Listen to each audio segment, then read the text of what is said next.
All right, guys, welcome to another episode on the podcast. Have myself, Brian Gold, my co-host Squints, my good friend McCon, who introduced me to Mr. Andrew Bustamante. You've been a big fan of his for a while, and you're like, you got to message this guy.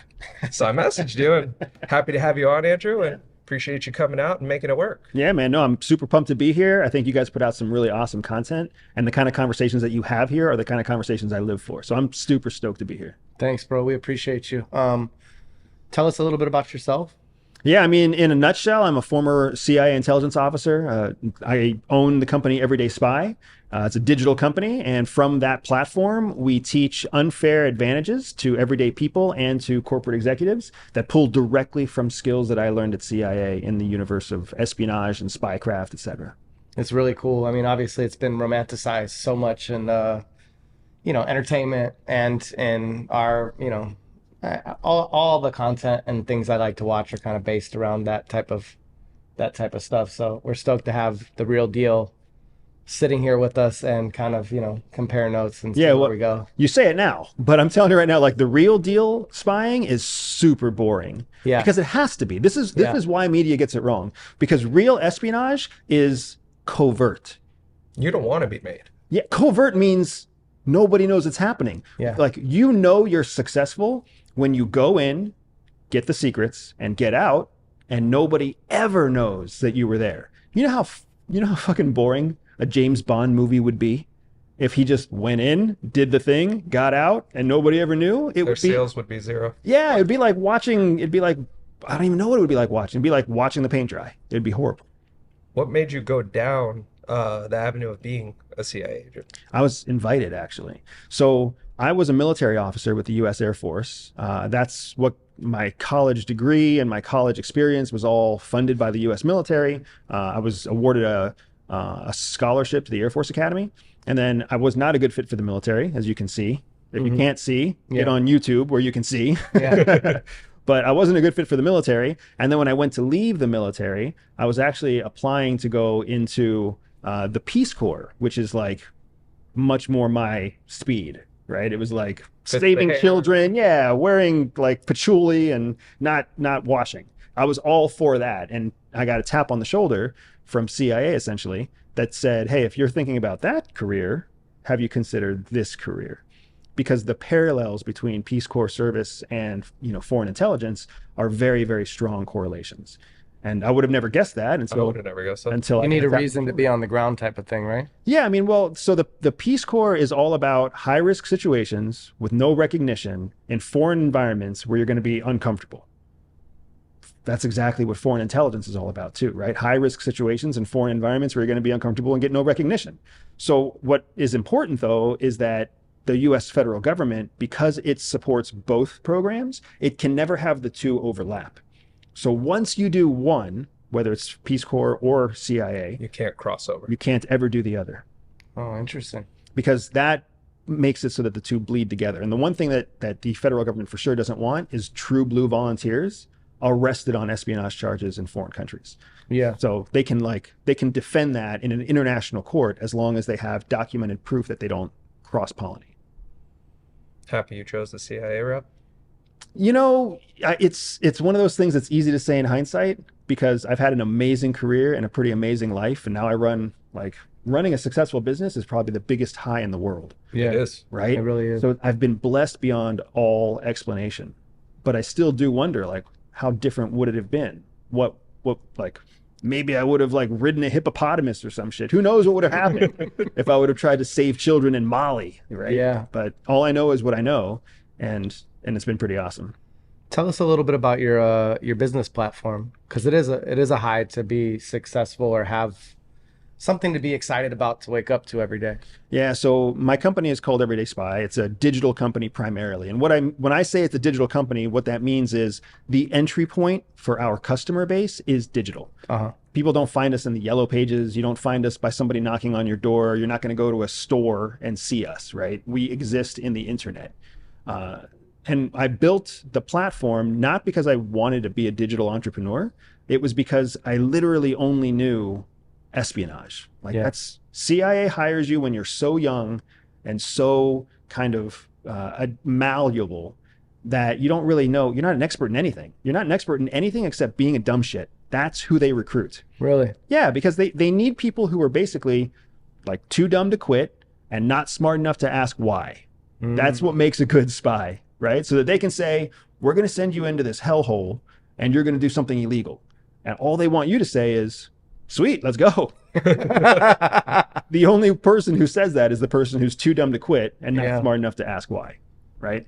And you've also mentioned in previous that the right candidate is also someone that slightly as a child, because I do remember you said there's 3 segments when you're growing up that forms your character. Correct. And the ones that have a small traumatic effect, Correct. but not too traumatic, where you become alcohol dependent, Right. but just enough. Can you talk about that? Yeah, what you're talking about is childhood trauma. And this goes beyond just espionage. This is applicable in all fields of business, right?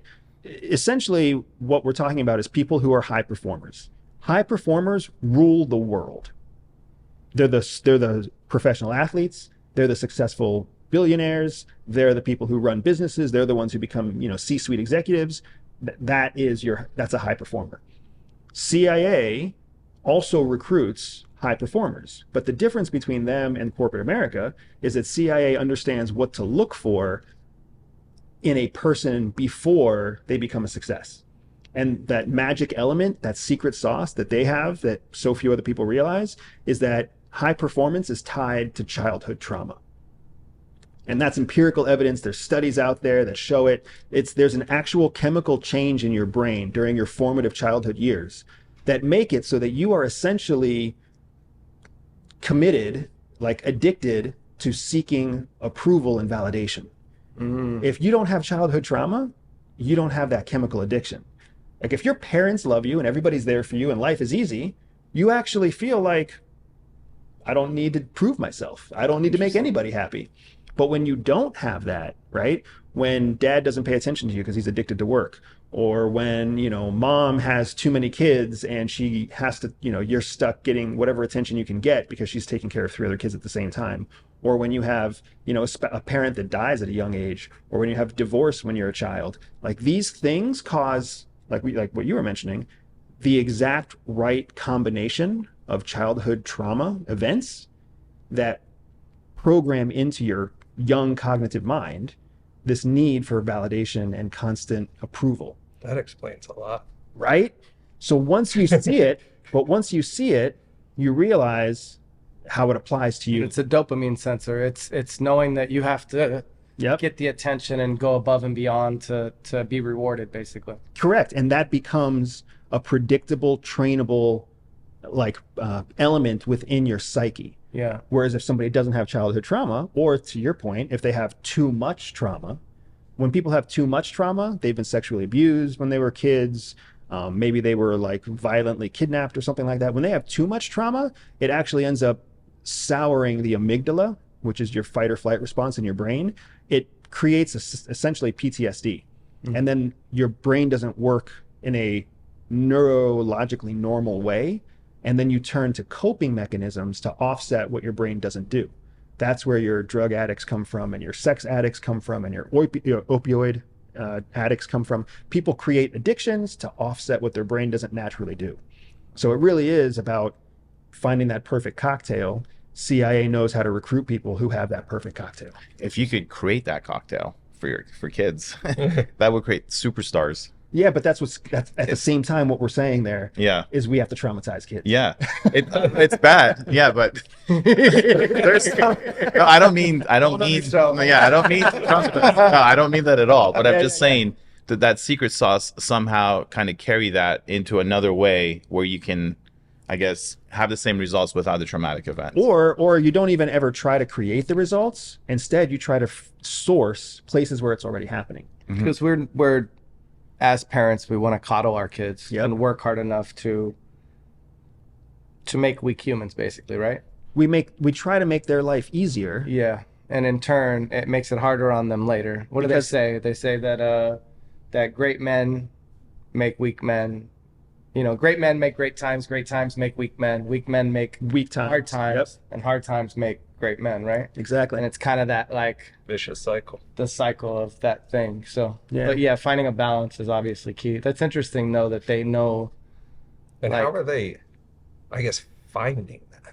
So what they look for is they look for people who are in that sweet spot of like 25 to 35. That's the range that they usually recruit from. They recruit from the military, they recruit from corporate America, they recruit from all over, like every dimension. Oh, so there's no Of government. specific. But what they're looking for is a history of indicators, right? So you can usually you can see high performers because they are high achievers in their GPA. They're high achievers in athletics. They're high achievers in, you know, the universities that they go to, the jobs that they hold. Like when you find somebody who goes to business school to study marketing and then they enter like a mid-sized marketing company, that's not your high achiever. Your high achiever is the person who comes from a rural school in Missouri, somehow got a scholarship to play soccer at a school in Utah, and then goes on to study, you know, marketing, and then takes a high-paying firm, a high-paying job in a New York firm. That's the person who's worked their ass off. Yeah. Why would that one person work their ass off in essentially the exact same field as somebody else who's not working their ass off? They got something to prove. They got a chip on their shoulder, they have childhood trauma. What about your background made them give you the nod or So there were a couple things. So first, I'm ambiguously brown from rural Pennsylvania. okay. So right away, life was not normal for me, Mhm. right? Like most people got laid before they were 18. Like I lost my virginity when I was 21. Okay. I joined the military straight out of high school. So when CIA and military have a very close relationship, Mhm. my entire adult life was documented in military records. Every piss test, every push-up, every ounce of weight gained, like it was all documented there. So they could literally watch how I changed from the time I was 18 and joining the military to the time I was 27 and leaving the military.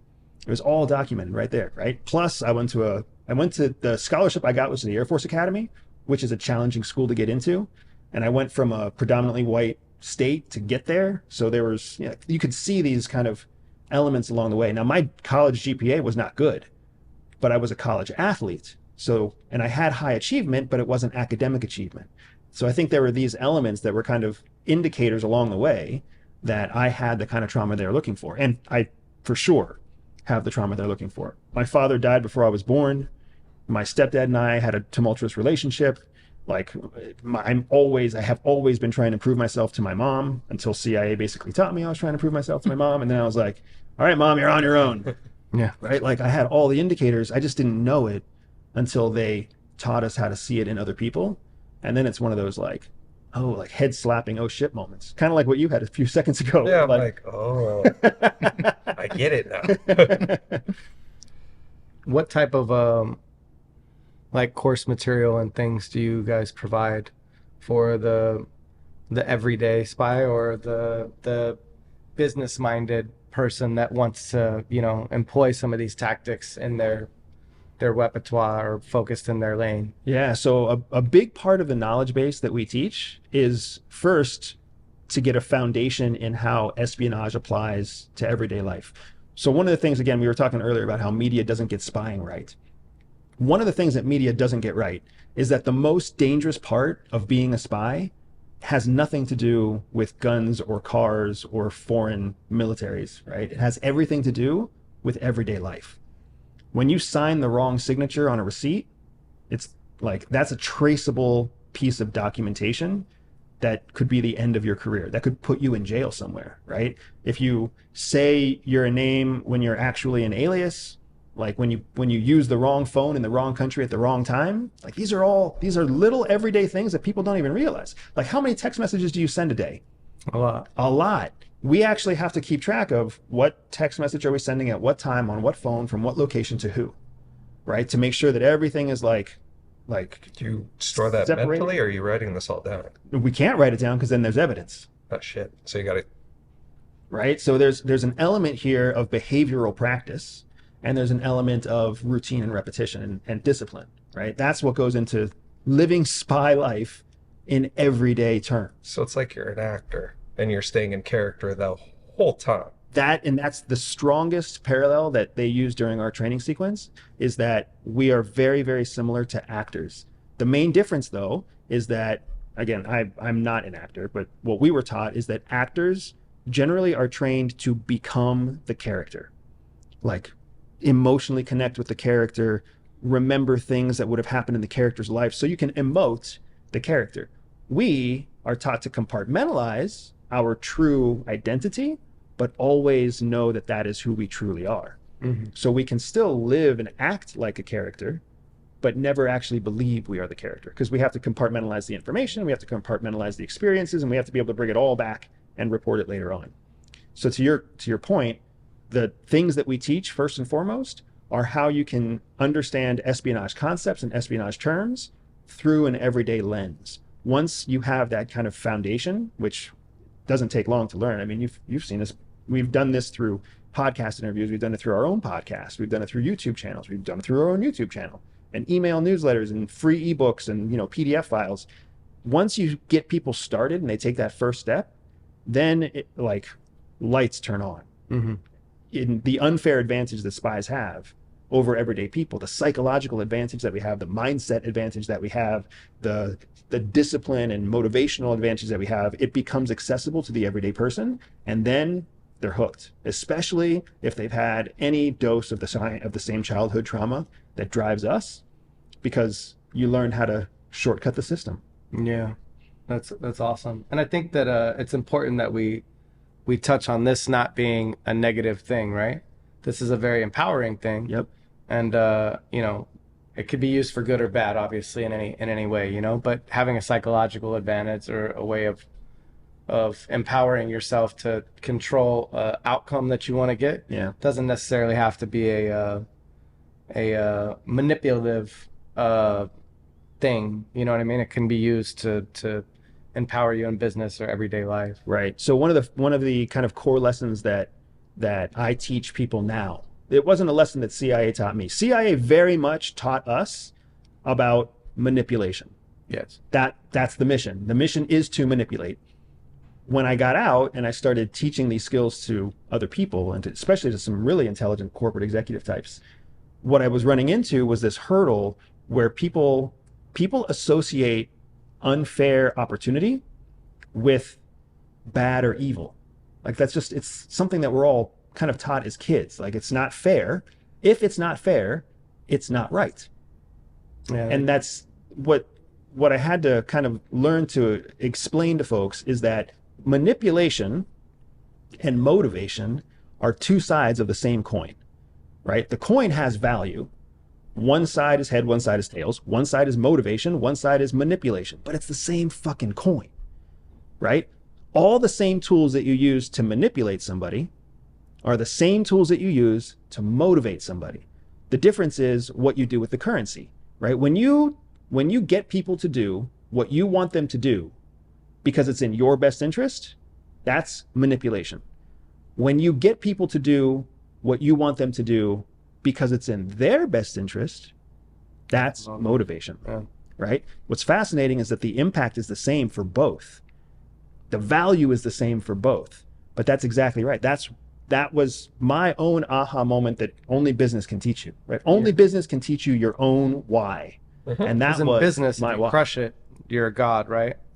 Yeah. And in life, if you're manipulating your spouse, then you're basically, right?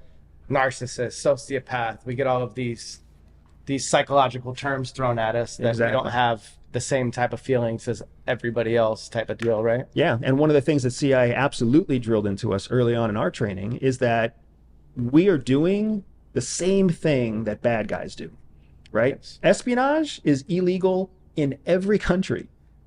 Like, spies are illegal everywhere. The only reason CIA spies inside the United States, people like me, who are serving for CIA, committing acts of espionage, the only reason that we are not culpable under US law is because we have a carve out in legal definitions that says that if you are conducting acts of espionage sanctioned by the US government in support of national security, then you're not liable for committing espionage inside the United States. right? Kind of like some of the pirates that were flying different flags, right? Yeah. Captain Cook, flying under a Dutch or an English flag, had the right to pillage and do whatever he wanted to other ships, Yep. as Because long as he was that.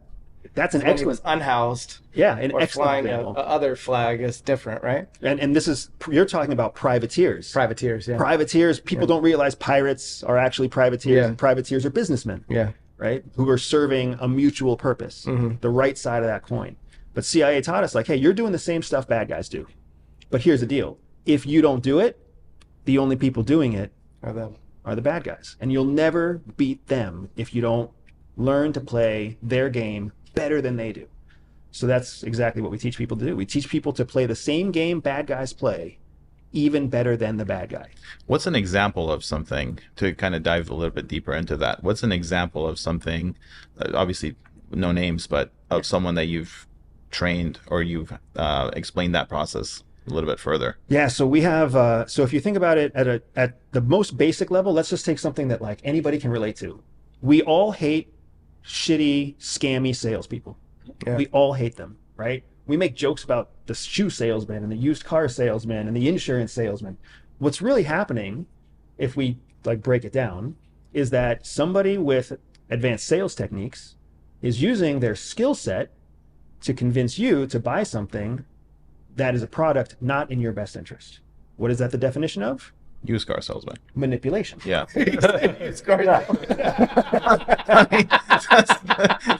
No offense to used car salesman. I mean, that's kind of touching on what you were saying. The image of what people have is kind of scummy sales. Exactly. So we can actually teach people, and we teach people how to identify when those sales tactics are being used on them.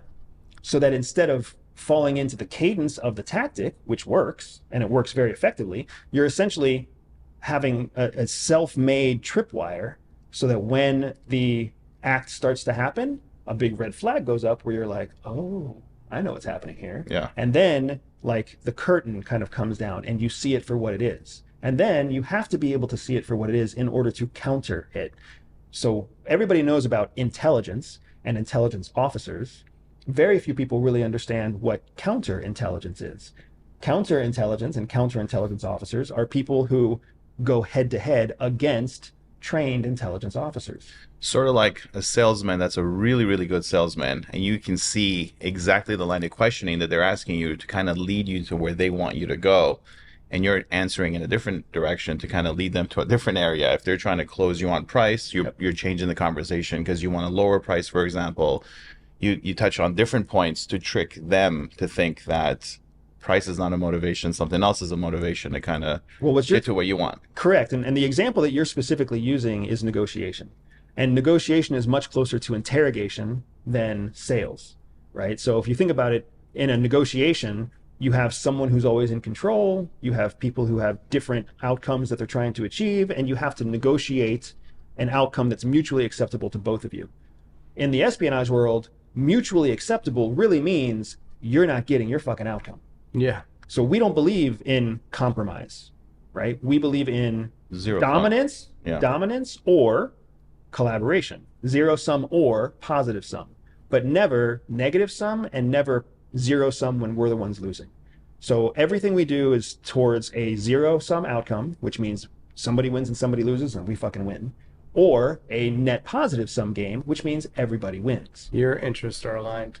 Correct. Yeah. So to your point, when you see a bad salesman in motion and you can prevent them from closing you on a bad car, a bad mortgage, a bad lease, a bad deal, you win. They lose, zero sum, we're all good. Or if you see a scammy salesman doing scammy salesman stuff, but you know the asset is real, then you know how to turn on the right tools to negotiate down the price, change the terms of the contract, take control of it. They get the sale, you get the asset, positive sum game.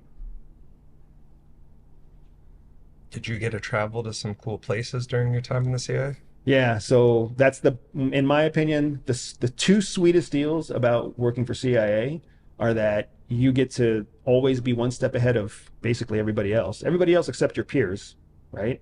And you get to travel on somebody else's dime all over the world. And I guess like as like an addendum to the travel one, you're also usually traveling as somebody other than yourself. So you have like a built-in get out of jail free card. You're like, I can be an asshole, I can be cool, I can be Whoever you want to be. whoever I Yeah. want to be. So you said one step ahead of everybody else. What did you mean by that? So you see the world for what it is. So let me give you an example, right? When you travel to a foreign country in Alias, who does the whole world think you are? The Whatever you alias. tell them. Who are you really? You. But only you know that. That's a position that we call information superiority. In the intelligence world, the game is information superiority. In the military world, you're looking for air superiority and littoral superiority and ground superiority and intel superiority. In the intel world, the covert intel world, you're looking for information superiority because the person with the superior information always has the superior advantage. So just as simple as knowing that your name is Andy, but being somewhere under the name Gus gives you an informational advantage over everybody else. Now you layer onto that and you know, Gus has a credit card and that credit card is backed by a covert account that has an unlimited credit fund and like now anything you want is basically yours to get. It's kind of difficult if you really think about how espionage is now versus how it was 30, 40 years ago before social media, because now you have to have a complete online profile that matches your persona. Or more realistically, a no online profile, right? No is a little bit suspicious. How does no profile become suspicious? Well, because why don't you have, well, see, those are the ones you question. Why don't you have an online You work for profile? the government. And Well, exactly my never say point. what branch. But exactly he's my like, point. There's a let me reason go. why you don't have anything. But who's just, like you're specifically talking about friends of yours who you are close to, Correct. not strangers on the street. You meet a stranger on the street who has no profile, that's not suspicious to you. It's not suspicious until you start looking into their profile. Correct. But if they've Yeah. done their job right, they're gone before you even suspect them, Got it. right? So instead, you're just basically you're a shadow, you're a ghost. You're just an internet ghost as well as a physical ghost. What's the longest you've stayed in any region? 2 years, That's a long time. 2.5 years. Yeah, that is a long time. So if you have friends that Alias has made friends, it's really That challenging. doesn't make friends. Oh, okay. That's the thing. It's a very lonely existence because you don't try to make be as friends. lonely as possible, right? You've got to be, right? Because the only way that you maintain the informational advantage is if you're controlling the flow of information. As soon as I'm interesting to you or to you and we become friends and you start, it's over because Yeah. now I can't control the information you're looking up on me. Yeah. But as long as we're just acquaintances and I'm not interesting to you, I can control your level of interest. How do you date? You don't. When you date, you don't date an alias. Got it. Yeah. And what's nice is that because CIA is located in Washington, D.C., like everybody's transient there. Got it. I ended up getting lucky. Like, that's what she said. I ended up getting lucky because my wife was also at CIA with me. She was also in the National Clandestine Service with me. So we had matching covers, we had matching everything. And, Gotcha. and we when we met and we started dating, we were not in similar like operational capacities. So there was no conflict of interest, but we both understood very, very transparently, like, oh, you're going on a mission, you'll Rules be of gone 6 engagement. weeks, I'll Yeah. see you in 6 weeks, right? Like, There's no phone calls. There's no nothing. but you also don't have to worry about anybody cheating because they're not making friends, they're not getting laid. Plus, They're she doing works their for thing. the CIA. So, like, good luck trying to cheat. Yeah, exactly right. She'll find you. Yeah. We had a drone overhead. Where's Andy right now? It does make obviously emotional attachment and is a very big no-no in your business, obviously, right? It is, and that goes back to another reason why they like to source people who have childhood trauma, because most people with childhood trauma also have a natural reluctance to have personal relationships, meaningful personal relationships, Yeah. right? They avoid them, they reject them, they kind of stay away from them. So, is it introverts that really kind of fit that profile, or no? So what's really interesting is that's a more advanced question because you have to define what a introvert or an extrovert really is, right? Most people think an introvert is just somebody who's like shy and quiet. That's not really what an introvert is. Introvert means people derive new energy From within? from being alone, Yeah. from having time away, right? Extroverts derive energy from other people. from being in public, right? That doesn't necessarily mean that extroverts want relationships and introverts don't. You know, it's totally normal for an introvert to seek a deep relationship and for an extrovert to seek shallow relationships, right? It has to do with where their energy source comes from. That's what defines an introvert versus an extrovert. But to your point, you can hire both kinds. Introverts and extroverts both make excellent spies for different reasons. A lot of times what they look for is somebody who's, if you look at introverts and extroverts, they're not black and white. It's a spectrum. And where you land on that spectrum can change a little bit over time, but it largely like lands somewhere in the middle. You like being around people, but sometimes you need your time alone. You like your time alone, but sometimes you crave people, right? So we're all on this spectrum. So spies are all over the spectrum, but the difference is it's the trauma, it's that background in failed relationships because mom let you down, dad let you down, somebody died, whatever else it might be. That background is what makes it so that you are predictably a lone wolf. You're predictably distant and you can be relied upon to not build relationships outside of relationships that are strategic.